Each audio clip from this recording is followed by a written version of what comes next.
All right, so get this. We're going deep on some seriously crazy stuff that's been happening in the NFL. Yeah, things have been pretty wild lately, haven't they? It's been more unpredictable than a trick play. This is like off-season level drama, but Yes. it's happening right now, and it all centers around Bill Belichick. Everyone thought after the Patriots it was going to be retirement or like a cushy commentator gig. Right. Total relaxation mode. Hmm. But instead, he pulls a total 180 and drops this bombshell. First, he's head coach at UNC. Yeah, and not only that, he snags the top QB recruit, Bryce Baker. Oh, yeah, the kid who threw, what, like almost 3,100 yards and 36 touchdowns his senior year. Yeah, exactly. Incredible for a high school quarterback, especially at a program like UNC that's been struggling. Totally. But here's the even crazier part. Before going south, Belichick was apparently eyeing the Jets' head coaching job. Wait, you're serious? After all that history, all the bad blood? I mean, come on. I know it sounds insane. Yeah. Decades of dominating them. The whole AGC of the NYJ resignation note, Spygate, his icy relationship with Woody Johnson. It just doesn't add up. It makes zero sense. So to understand this, we've got to rewind back to 2000 for some context. Yeah, a quick history lesson is definitely in order. Okay, so back then, Belichick was supposed to take over for Bill Parcells, right? Right, he was the heir apparent. But then he resigns after just one day as the Jets head coach. Yeah, and that resignation note, the HC of the NYJ thing, instant NFL legend. And of course, he ends up with the Patriots, and the Jets get a first-round draft pick as compensation. Which turned out to be a pretty good deal for the Patriots in the long run. Understatement of the year. And then Belichick proceeds to just dominate them for years. It was brutal if you were a Jets fan. I mean, we're talking 38-9 record, including playoffs, 6 Super Bowl rings. Yeah, talk about adding insult to injury. And then there's the whole Spygate thing. Yeah. Belichick never really forgave Eric Manzini, his former protege, for that whole mess. Nope.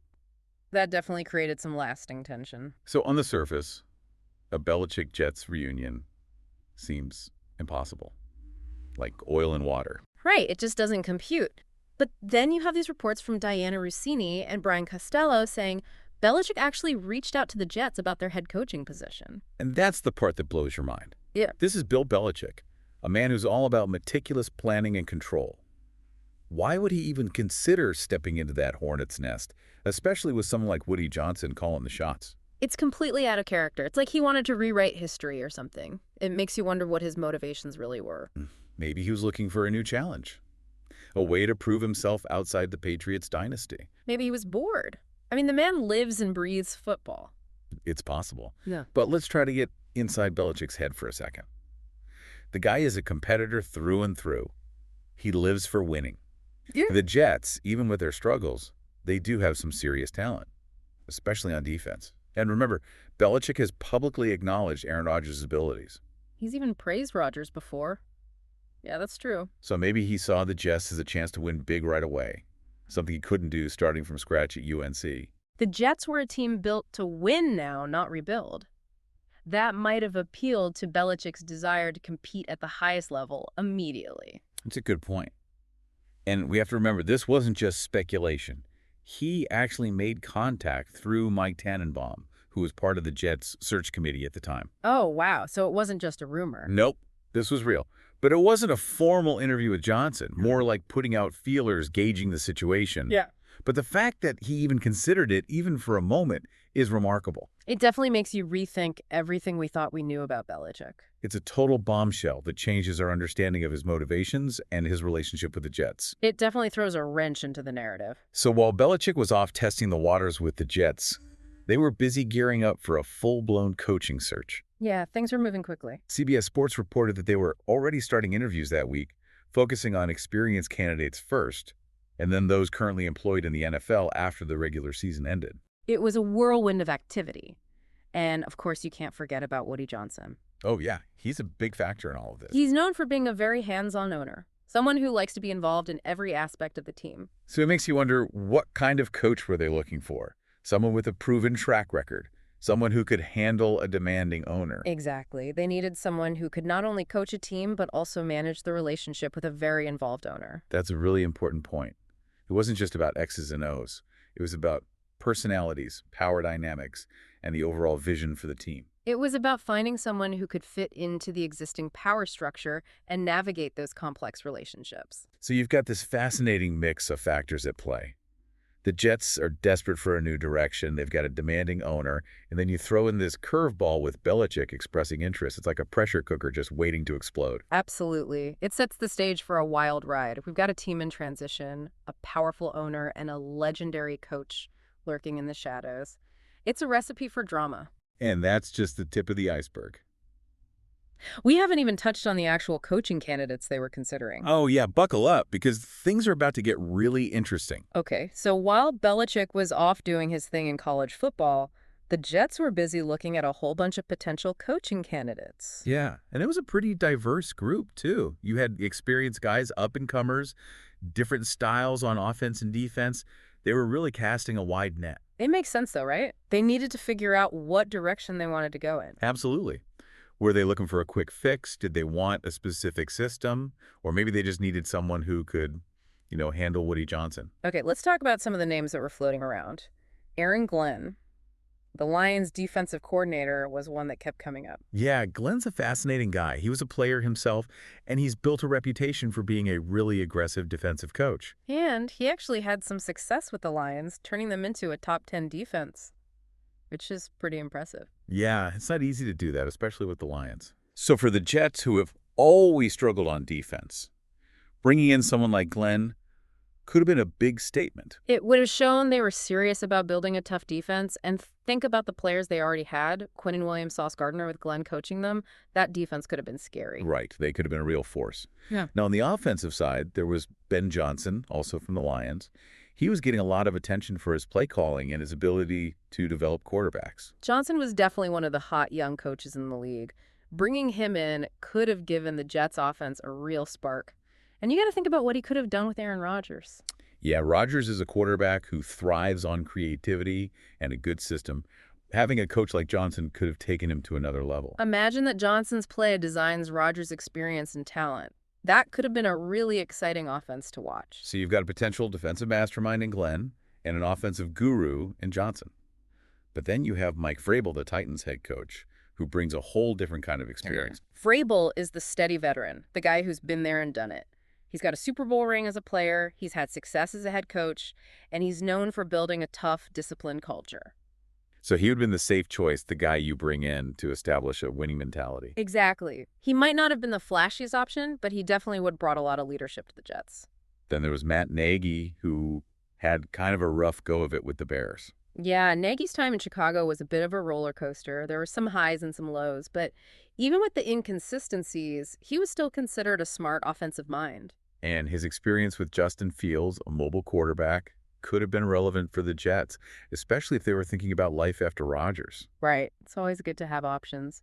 So they were considering all angles, short-term success, long-term planning, different offensive styles. They were really doing their homework. And don't forget about Brian Flores, another name that was in the mix. He had a strong defensive background and a reputation for being a tough coach. Yeah, Flores had some success with the Dolphins, even though they didn't have a ton of talent. He was known for being detail-oriented and getting the most out of his players. But his time in Miami ended kind of messy, which would have made things interesting for the Jets. It would have been a gamble, for sure. But then you have Joe Brady, who was the Bills' offensive coordinator at the time. He was seen as one of the most innovative offensive minds in the league. Brady was the guy pushing the boundaries of offense. He played a big role in Josh Allen's development in Buffalo. And the idea of him working with a veteran like Rodgers was pretty intriguing. It's like they were looking at a menu with every flavor of ice cream. Proven veterans, young innovators, defensive specialists, offensive gurus. It's almost too much to keep track of. It really shows how many options they were considering. And this wasn't just about filling a job. It was about shaping the future of the franchise. So the big question is, what were they really looking for? A strong defense, an explosive offense, a steady hand. And how much influence did Johnson have in the decision? Yeah, we know he's a hands-on owner, so he probably had a big say in who they hired. It wasn't just about X's and O's. It was about personalities, power dynamics, and finding the right people to create a winning culture. And that's what makes the whole situation so fascinating. The Jets' coaching search was more than just finding a coach. It was a look into all the things that happened behind the scenes in the NFL. It shows how complex the league really is. Yeah. And amidst all of this, you have Belichick's shadow looming over everything. It's like a subplot that could have changed everything. It really adds another layer of intrigue to the whole story.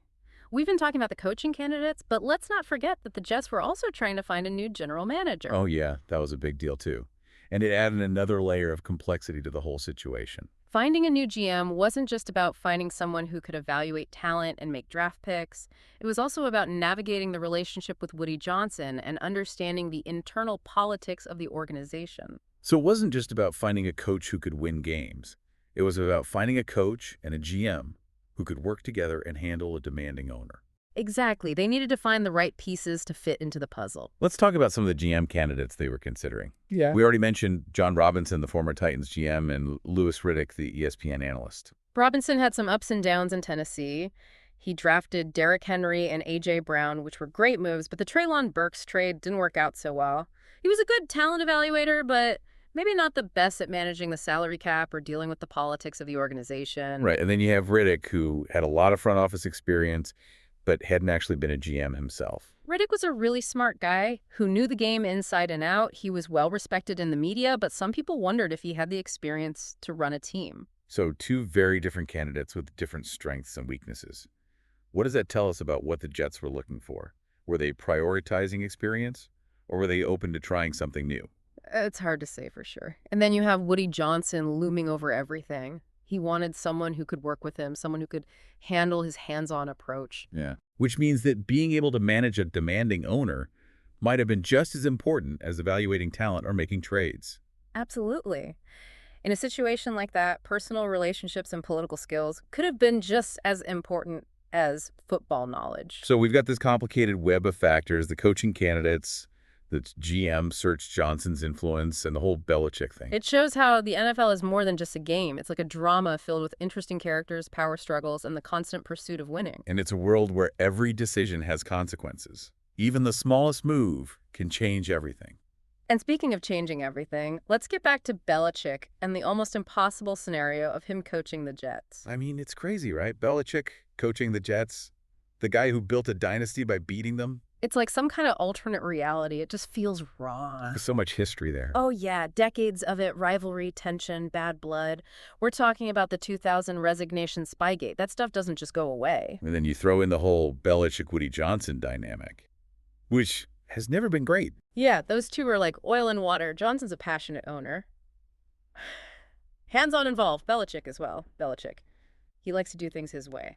So imagine if Belichick had actually become the Jets coach. Okay, hold on. Let's pump the brakes for a second. We know he reached out, explored the idea. But there were never any real talks with Johnson. It was more like Belichick's people seeing if there was even a chance. That's true, but the fact that he even considered it is wild.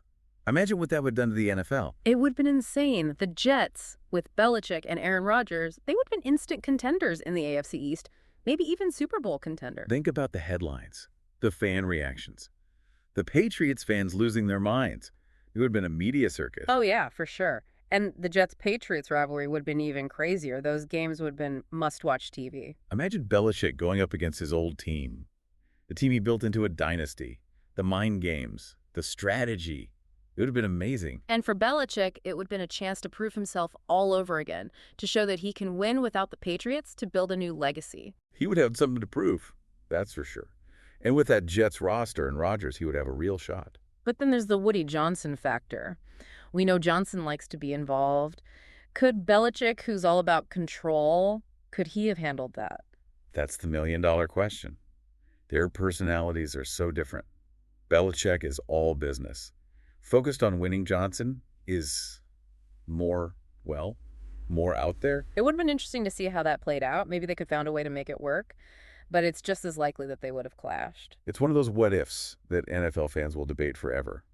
What if Belichick had coached the Jets? How would it have turned out? It really makes you think about how one decision, one crazy move can change everything in the league. So even though Belichick didn't go to the Jets, his little flirtation with them is still a big deal. It's a reminder that even in a league like the NFL where everything seems so planned out, crazy stuff can still happen. It also shows how complicated it is to build a winning team. It's not just about talent. It's about personalities and power and finding the right mix of people. And sometimes the most interesting stories are the ones that never actually happen. The what-ifs. Well, that's it for this deep dive. Thanks for joining us as we explore the wild world of Bill Belichick and the New York Jets. It's been a wild ride, and remember, in the NFL, anything is possible. We'll see you next time.